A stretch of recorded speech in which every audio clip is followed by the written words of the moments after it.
El cometa Atlas de tres ojos expulsa al espacio material mucho más grande que el polvo fino, que normalmente dispersa la luz solar, formando una estructura que no debería sobrevivir bajo la presión de la radiación solar. Las observaciones revelan una larga y delgada anticola dirigida directamente hacia el Sol, que se extiende por cientos de miles de kilómetros, pero permanece muy confinada. Esta apariencia es diferente a la tenue y frágil neblina producida por granos microscópicos que suelen liberar los cometas al calentarse. Se espera que las pequeñas partículas de polvo sean empujadas rápidamente hacia afuera y dispersadas por la luz solar. Sin embargo, el material vinculado a Atlas de tres ojos permanece cohesivo, conserva una geometría estrecha y persiste a través de inmensas distancias. Para que una estructura así permanezca visible y estable, en estas condiciones, las partículas involucradas deben ser mucho más grandes que el polvo cometario estándar.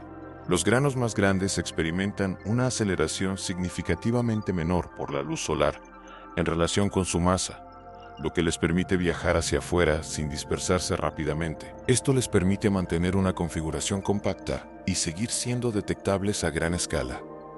Sin embargo, esto lleva a un problema más preocupante. Los cometas conocidos no liberan selectivamente partículas grandes, de forma que dominen sus características visibles. Sus poblaciones de polvo están compuestas mayoritariamente por granos mucho más pequeños. La distribución del tamaño de las partículas que sugiere el cometa Atlas de tres ojos no solo lleva al límite los modelos de cometas existentes, sino que los sobrepasa por completo. El objeto se comporta como si su proceso de pérdida de masa operara en un régimen desconocido, uno que las explicaciones convencionales tienen dificultades para replicar sin recurrir a condiciones inusuales. La prevalencia de partículas grandes no es un detalle trivial.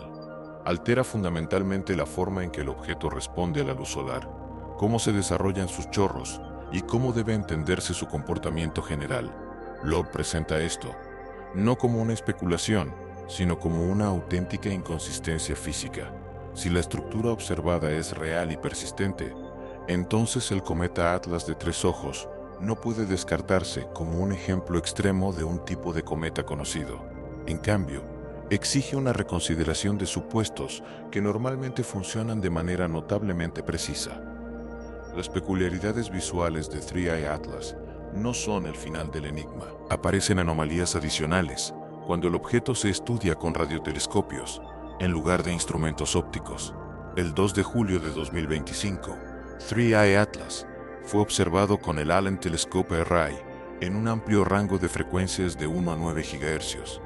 Las observaciones de este tipo son sensibles a muchos tipos de emisiones de radio, tanto naturales como artificiales. El conjunto de datos inicial era enorme, con aproximadamente 74 millones de detecciones de banda estrecha registradas, lo que refleja la saturación del espectro radioeléctrico por interferencias de la Tierra y el espacio. A medida que se eliminaban sucesivas capas de interferencia, el volumen de datos disminuía drásticamente. Tras el filtrado inicial, solo quedaron unos 2 millones de detecciones. Un refinamiento posterior basado en la ubicación en el cielo redujo la muestra a solo 211 señales que podrían alinearse plausiblemente con la posición del objeto. Ninguna de ellas mostró evidencia convincente de una señal moviéndose en sincronía con Three Eye Atlas.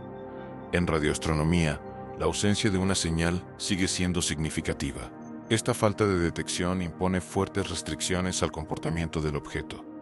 A partir de este silencio, los investigadores pudieron establecer un límite superior para su emisión de radio isotrópica. Dentro de la banda de frecuencia observada, el Atlas de tres ojos no pudo haber estado emitiendo más de aproximadamente 10 a 110 vatios de potencia de radio. Este es un nivel extremadamente bajo, especialmente si se compara incluso con transmisores modestos fabricados por el hombre. Mediciones independientes del telescopio de Green Bank reforzaban aún más esta restricción, reduciendo el límite a alrededor de 0,1 vatios en frecuencias similares. Si bien estos valores no indican nada extraordinario por sí solos, restringen significativamente las posibles interpretaciones. Sea lo que sea, el Atlas de tres ojos no está produciendo emisiones de radio detectables que se correspondan con su movimiento. Al mismo tiempo, el silencio radioeléctrico no implica que el objeto sea físicamente insignificante. Otra línea de análisis combina mediciones de aceleración no gravitacional con estimaciones de la pérdida de masa del objeto. Cuando los objetos cometarios o similares liberan material al espacio, el retroceso resultante puede modificar ligeramente sus trayectorias. Al rastrear estas pequeñas desviaciones y estimar la cantidad de material que debe escapar para generarlas, los científicos pueden inferir el tamaño físico del objeto. Un preimpreso reciente que aplica este método indica que el núcleo de Atlas de Tres Ojos tiene aproximadamente 1 kilómetro de diámetro. No se trata de un remanente menor, sino de un cuerpo de tamaño considerable. La estimación coincide en líneas generales con las expectativas previas, aunque presenta una considerable incertidumbre. Las aceleraciones no gravitacionales son difíciles de cuantificar con precisión, y las tasas de pérdida de masa dependen de suposiciones sobre el tamaño de las partículas y la velocidad de eyección, mientras que las velocidades reales del material expulsado aún se desconocen. Incluso con estas limitaciones, la imagen general sigue siendo coherente. Un objeto de escala kilométrica que emite partículas inusualmente grandes genera un chorro estrecho dirigido hacia el Sol y permanece radio silencioso a niveles de potencia excepcionalmente bajos. A medida que se acumulaban más observaciones, Loeb situó estos hallazgos en un contexto más amplio de anomalías vinculadas a Atlas de Tres Ojos. El persistente chorro hacia el Sol no es una curiosidad aislada, sino parte de una creciente colección de características estadísticamente improbables. Una de las más notables involucra la órbita del objeto. Atlas de Tres Ojos viaja en una trayectoria retrógrada que está estrechamente alineada con el plano de la eclíptica del sistema solar. Para un visitante interestelar que llega desde una dirección aleatoria, tal alineación es improbable. No contradice las leyes físicas, pero es el tipo de coincidencia que llama la atención cuando se combina con otras. El momento del paso del objeto aumenta esta sensación de inquietud. Su aproximación y partida lo sitúan a distancias particulares de planetas como Marte y Júpiter, de maneras que parecen inusualmente bien sincronizadas en relación con los encuentros previstos. Después del perihelio, su interacción proyectada con Júpiter ocurre cerca del radio de Hill del planeta, la región donde predomina la gravedad de Júpiter. Cualquiera de estas alineaciones podría descartarse como casualidad. En conjunto, comienzan a asemejarse a un patrón que merece un análisis más detenido. El comportamiento del chorro solar intensifica aún más el misterio, tanto antes como después del perihelio. El chorro parece estar muy confinado, ser mucho más largo que ancho y sorprendentemente estable. Esto por sí solo sería notable, pero el perihelio introduce una complicación crucial. Cuando el Atlas de Tres Ojos pasó más cerca del Sol, su trayectoria se desvió por la gravedad unos 16 grados. En la dinámica orbital, tal desviación es significativa. Si el chorro estuviera fijo en un punto específico de la superficie del objeto, su dirección aparente con respecto al Sol debería haber cambiado. En cambio, las observaciones indican que el chorro permaneció apuntando hacia el Sol a ambos lados del perihelio. Esta persistencia impone estrictas restricciones geométricas al sistema, para que el chorro mantenga su alineación con el Sol a pesar de un cambio sustancial en la trayectoria. El eje de rotación del objeto debe estar orientado de una manera muy precisa e inusual. Las observaciones sugieren que el eje de rotación estaba casi alineado con la dirección del Sol antes del perihelio. La ligera oscilación observada en el chorro indica además que su región de origen se encuentra extremadamente cerca del polo de rotación. Si el chorro se originara en una zona alejada del polo, la rotación del objeto provocaría que abarcara un ángulo mucho mayor, produciendo oscilaciones mucho más grandes que las observadas.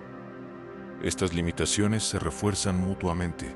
La probabilidad de que un objeto interestelar orientado aleatoriamente tenga su eje de rotación alineado con el Sol, su fuente de chorro ubicada cerca de un polo, y que esta configuración persista a través de una desviación orbital de 16 grados, es pequeña, no es imposible, pero requiere una alineación de condiciones cada vez más precisa. La geometría se vuelve aún más difícil de explicar al considerar la iluminación.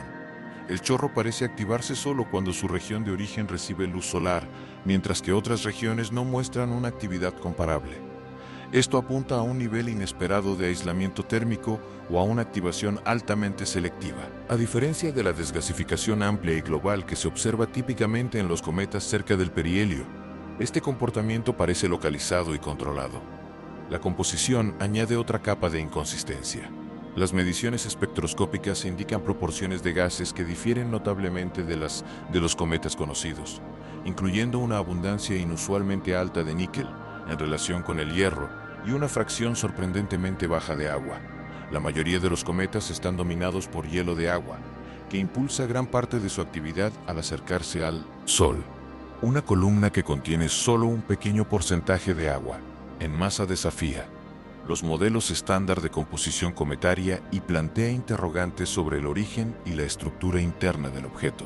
Las propiedades físicas y ópticas adicionales agravan aún más la anomalía. El objeto muestra un comportamiento de polarización extremo en su coma. A diferencia de los cometas típicos cerca del perihelio, brilló más rápidamente que cualquier cometa registrado anteriormente y exhibió características de color que lo hacían parecer más azul que el Sol. Cada uno de estos rasgos se encuentra cerca del límite de las distribuciones conocidas. Ninguno viola las leyes físicas, pero cada uno presiona contra los límites de lo que se observa comúnmente. La característica central que conecta muchos de estos hilos sigue siendo el chorro hacia el Sol, que se negó a reorientarse. Mantener dicho chorro a través del perihelio, a pesar de una desviación gravitacional sustancial, es más que una rareza visual. Representa una fuerte restricción dinámica. Cualquier explicación viable para el Atlas de Tres Ojos debe dar cuenta de este comportamiento, sin depender de una cadena de coincidencias tan finamente ajustadas que se vuelven inverosímiles. Este es el desafío que Loeb destaca. El problema no es que la naturaleza no pueda producir eventos raros, sino que la persistencia de la rareza exige un examen más detenido. En conjunto, Three Atlas presenta una convergencia de improbabilidades, tamaños de partículas inusuales, confinamiento extremo del chorro, silencio radioeléctrico, alineaciones geométricas precisas, composición anómala y un chorro persistente hacia el Sol.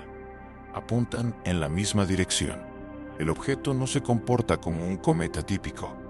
La cuestión no es si las explicaciones naturales son posibles en teoría, sino si siguen siendo convincentes cuando se consideran todas las restricciones en conjunto.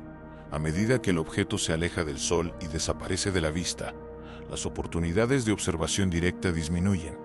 Lo que queda son datos, modelos y tensiones sin resolver entre la expectativa y la medición. Three Atlas no ofrece conclusiones simples. En cambio, obliga a reevaluar hasta qué punto la ciencia debería aceptar la coincidencia cuando comienzan a acumularse patrones aparentes. En última instancia, su importancia puede radicar menos en lo que demuestra ser y más en lo que revela sobre los límites de la comprensión actual. Los visitantes interestelares son mensajeros raros que transportan información de entornos mucho más allá del sistema solar. Cuando un fenómeno se comporta de maneras que desafían las explicaciones habituales, nos recuerda que el universo no está obligado a ajustarse a nuestros modelos más cómodos. Ya sea que Three Atlas sea una anomalía natural extrema o algo que requiera una reflexión más profunda, su desaparición deja una inquietud persistente que podría influir sutilmente en la interpretación de futuros descubrimientos.